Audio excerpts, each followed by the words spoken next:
पाकशाला पाठशाला सरला के साथ में आज हम बात करेंगे माता और डाकू के प्रति समभावों को रखने वाले वीतरागी मुनिराज नागकुमार की। किसी समय मगध देश की राजधानी राजगृह में प्रजापाल नाम के राजा राज्य करते थे। उनकी रानी का नाम था प्रियधर्मा। उन दोनों के प्रिय मित्र प्रियधन नाम के 2 पुत्र थे। कुछ समय पश्चात दोनों भाइयों को वैराग्य हुआ। उन्होंने जिन दीक्षा धारण कर ली और घोर तपस्या करके समाधि मरण किया और अच्युत स्वर्ग में जाकर वो देव हुए। और स्वर्ग में वो दोनों देव आपस में इस तरह की प्रतिज्ञा करते हैं कि हम दोनों में से जो पहले मनुष्य जन्म लेगा उसे जो स्वर्ग में रह रहा जो दूसरा देव है वो उसे संबोधन करेगा, उसे मोक्ष देने वाली जिन दीक्षा को ग्रहण कराएगा। ठीक है, इस तरह इनका समय बड़े प्रेम से निकलता गया और इस समय आने पर उनमें से जो प्रिय मित्र का जीव था वो स्वर्ग से चयकर वहाँ से निकलकर उज्जैनी के राजा नागधर्म के घर में उनकी रानी नागदत्ता के पुत्र हुआ, जिसका नाम रखा गया नागदत्त। जैसा नाम था वैसा ही उसका शौक भी था। वो हमेशा नागों के साथ क्रीड़ा करता था, जिसको देख के लोगों को बड़ा आश्चर्य होता था। लोग सब प्रसन्न होते थे और उसे भी बड़ा मजा आता था। एक दिन स्वर्ग में रहने वाले प्रियधर्म नाम के देव को अपनी प्रतिज्ञा का स्मरण हुआ। उसे याद आया, ओहो, मैंने तो प्रतिज्ञा की थी ना कि जो पहले पृथ्वी पे जन्म लेगा उसको मैं अपना मुनि धर्म के लिए उसको याद दिलाऊंगा दीक्षा लेने के लिए। ठीक है, उसने तब क्या किया कि वो स्वर्ग से वो देव मदारी का वेश धारण करके 2 भयंकर सांपों को लेके उज्जैनी नगरी में आया और नगर में सर्पों का खेल दिखाने लगा। इस तरह खेल दिखाते दिखाते जब उसकी प्रसिद्धि बढ़ी तो उस मदारी को राज दरबार में बुलाया गया और घमंड में आकर राजकुमार ने मदारी से कहा कि तेरे जहरीले सर्प तो बता, मैं उनके साथ क्रीड़ा करना चाहता हूँ, देखूँ तो कैसे हैं। तो कुमार की अभिमानपूर्ण बात सुनकर मदारी ने कहा, कौन मदारी? वही जो देव था, जो वेश बदल के आया था। तो राजकुमार कहा कि हे राजकुमार, मैं आपके साथ ऐसा मजाक नहीं कर सकता जिसमें प्राण जाने का भय हो।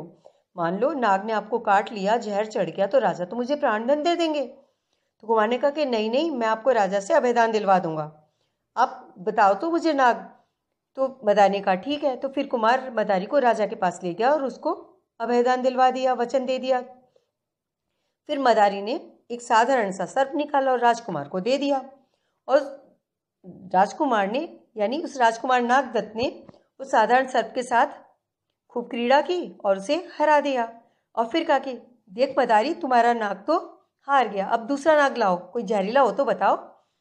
तो मदारी ने कहा कि मेरे पास है तो, लेकिन वो बहुत भयंकर है, उसकी फुफकार से ही चक्कर आने लग जाते हैं लोगों को, मैं आपको कैसे दे दूँ। तो कुमार ने कहा तुम डरो मत, तुम उसे निकालो, मेरे को कोई जहर नहीं चढ़ेगा, मेरे पास उसकी जड़ी बूटियाँ भी है, तुम निर्भय होकर दो। ठीक है, मदारी ने उस भयंकर नाग को बाहर निकाला। उसकी फुफकार सुनते ही लोग घबराने लगे, उन्हें चक्कर आने लगे, परंतु नागदत्त उसके साथ क्रीड़ा करने लगा। इतने में अचानक उस नाग ने उस नागदत्त राजकुमार को डस लिया और राजकुमार एकदम बेहोश हो गया, उसको जहर चढ़ गया। राजा ने बहुत सारे मंत्र तंत्रवादियों को बुलाया पर कोई जहर नहीं उतार पाया। तब राजा ने घबराकर मदारी से कहा कि हे मदारी, तू इस सांप को लेके घूमता है ना, तेरे पास इसका कोई उतारने का मंत्र वगैरह कुछ हो तो मुझे बता, तो राजकुमार का जहर उतार तू। तो मदारी बोला, देखिए महाराज, मैं प्रयत्न करके देखता हूँ, परंतु मेरी एक शर्त है, अगर राजकुमार के प्राण बच जाएंगे तो आप इसे मोक्ष देने वाली मोक्ष प्रदायिनी जिन दीक्षा लेने की अनुमति देंगे तो मैं इसको बचाने की कोशिश करूं। तो राजा ने घबराकर कहा कि ठीक है, यदि राजकुमार बच जाए तो मुझे जिन दीक्षा लेने की आज्ञा दे दूंगा। यानी कि हर माता पिता चाहते कि मेरा पुत्र कैसे भी, पुत्र या पुत्री, मेरी संतान जैसे भी हो जीवित रहे, वो चाहे मुनि बन जाए कोई बात नहीं, लेकिन जीवित तो रहे, वरना वो क्या आज्ञा देते क्या मुनि बनने की? बिल्कुल नहीं। लेकिन प्राणों पे संकट आया तो कहा कि कोई बात नहीं, इसे दीक्षा लेने दो। तब ठीक है, मदारी ने मंत्र पढ़ा और जहर उतार दिया। राजकुमार एकदम सचेत होकर बैठ गए, अरे कोई सच्ची का जहर थोड़ी ना चढ़ा था, वो तो देव की विक्रिया थी, सांप भी विक्रिया वाला और जहर भी विक्रिया से। तो अब उसका जहर उतर गया। और फिर पिता ने राजकुमार से कहा, यानी महाराज ने राजकुमार नागदत्त से कहा कि अब तुम्हें दीक्षा लेने की बात है, मैंने मदारी से ऐसी बात कही है, ऐसा मैंने वचन दिया है, तो अब आपको दीक्षा लेने की बात है। तो कुमार ने इतनी प्रसन्नता व्यक्त की कि बस कुमार ने दिन दीक्षा लेने की बात सुनकर तो बस आनंद ही आ गया उनको। तब मदारी ने अपना देव वाला रूप प्रकट किया कि मैं कोई मदारी नहीं हूँ, मैं तो देव हूँ। और स्वर्ग में दोनों के बीच में जो प्रतिज्ञा हुई थी, जो जिन दीक्षा जिन धर्म को स्मरण कराने की बात हुई थी, उस प्रतिज्ञा का हवाला दिया और कहा कि इसीलिए मैं इनको संबोधन करने के लिए आया हूँ और ये रूप बनाया। इसको सुनकर नागदत्त को अत्यंत प्रसन्नता हुई। उस देव का उन्होंने उपकार माना कि धन्य हो मित्र, तुमने मुझे संसार में पड़ने से बचा लिया, वरना मैं तो यूं ही खेल तमाशे में अपनी मनुष्य पर्याय को ही नष्ट कर देता। और फिर उस देव तो अपने स्थान पे चले गए और राजकुमार नागदत्त ने यमधर्म मुनिराज के पास जाकर दीक्षा धारण कर ली और कठिन तपस्या करने लगे। और उन्होंने इतनी कठिन तपस्या की और उनकी साधना इतनी बढ़ी कि वे जिन कल्पी मुनिराज होकर एकल विहारी हो गए, अर्थात वो एक अकेले वनों में विहार करने लगे। एक दिन की बात है कि मुनिराज विहार करते हुए एक भयंकर जंगल से गुजर रहे थे। रास्ते में उसी जंगल में डाकुओं का अड्डा था। मुनिराज को तो पता नहीं था। डाकुओं ने जब वहाँ मुनि को देखा तो उन्हें लगा कि मुनिराज किसी को हमारे गुप्त स्थान, हमारे अड्डा बता देंगे तो बड़ी मुश्किल हो जाएगी। ऐसा विचार कर वे डाकू मुनि महाराज को यानी मुनि नागदत्त को पकड़ के अपने सरदार के पास ले गए।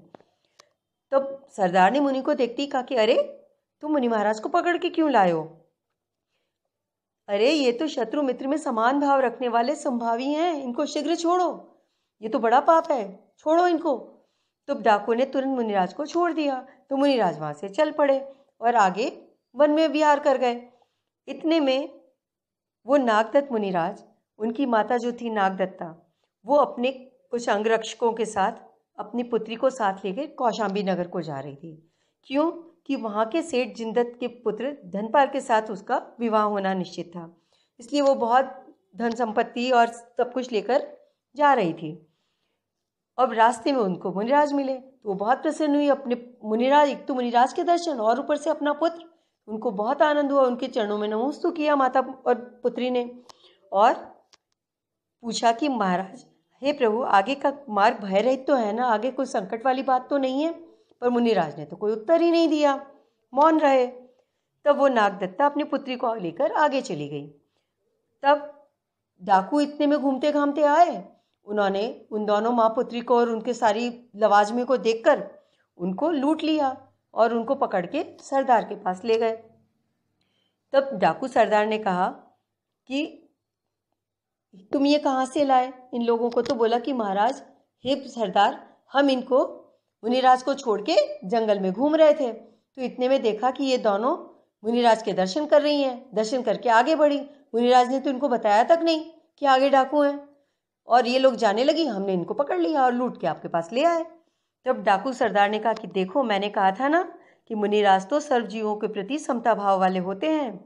देखो, उन मुनिराज ने अपने दर्शन करने वाली माता पुत्री को भी तक नहीं बताया कि है ना आगे डाकुओं का भय है, तुम इधर से मत जाओ। क्यों? क्योंकि वो वीतरागी संत हैं। उनके डाकू हो या मित्र, कोई फर्क नहीं पड़ता, उन दोनों में वो समान दृष्टि रखते हैं। मुनिराज की जब ऐसी प्रशंसा सुनी तो मुनिराज की माता जो नागदत्ता थी, उसको बहुत गुस्सा आया, बहुत क्रोधित हुई। उन्होंने कहा, अरे धिक्कार है, मैंने इस पुत्र को, अरे मैंने उससे दर्शन करके पूछा था कि आगे मार्ग में भय तो नहीं है ना, तथापि उसने मुझसे बात तक नहीं की और हमें मौत के मुंह में ढकेल दिया। धिक्कार ऐसे निष्ठुर और निर्दयी पुत्र को, मैंने इसे जन्म दिया, इसकी अपेक्षा तो मेरा पुत्र नहीं होता तो ठीक था। ऐसी ऐसी बातें करके उसने तलवार अपने पेट पे मारने को तैयार हो गई कि ऐसा पुत्र मेरा हुआ, मैंने बहुत अपराध किया। यह देखकर डाकू सरदार उस माता के चरणों में गिर जाता है और कहता है कि हे माता, आप धन्य हो, आपने मात्र नागदत्त मुनि की माता नहीं हो, आप हम सबकी माता हो। आप धन्य हो, आपने ऐसे उत्तम मुनिराज को जन्म दिया। ऐसा कहकर डाकू सरदार ने उनका लूटा हुआ सारा धन और राजकन्या सब कुछ उनका सौंप दिया, वापस लौटा दिया और उनके चरणों में फिर नमस्कार किया और उनको बहुत बहुत धन्यवाद दिया, उनकी बहुत प्रशंसा की कि कहा कि एक वे देखिए, वे नागदत्त मुनिराज धन्य हैं, उनकी मुनिदशा तो देखो, उनकी समता तो देखो, उनका निर्मोहीपना तो देखो, उन्हें किसी से राग नहीं, अपनी माता और बहन तक से राग नहीं, और हम जैसे दुर्दांत डाकुओं से वैर नहीं। धन्य है ऐसे वीतराग। इस तरह उनकी मुनिराज की प्रशंसा करते हुए वो डाकू सरदार मुनिराज नागदत्त के समीप पहुंचा और वहां जाकर उनके चरणों में नमस्कार किया, नमोस्तु करके दीक्षा धारण की और घोर तपस्या की। और उसके बाद घाती कर्मों का नष्ट किया, यानी 4 घातियां कर्मों को नष्ट करके उन नागदत्त मुनिराज ने और डाकू सरदार, कौन? वो सूरदत्त मुनिराज, उनका नाम सूरदत्त था उस डाकू सरदार का।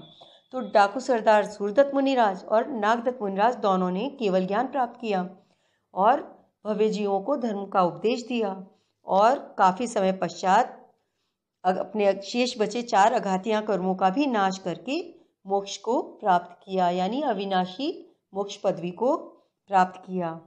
धन्य है ऐसे मुनिराज और उनकी मुनि दशा और उनका वीतरागी संभाव, जिसमें डाकू और माँ दोनों में कोई फर्क ही नहीं नजर आ रहा। और उनकी इसी वीतरागता का चमत्कार देखिए कि वो क्रूर परिणामी डाकू भी मुनि हो गया और स्वयं तपस्या करके मोक्ष को प्राप्त किया। धन्य है ऐसे मुनिराज। उनके चरणों में बारंबार नमोस्तु।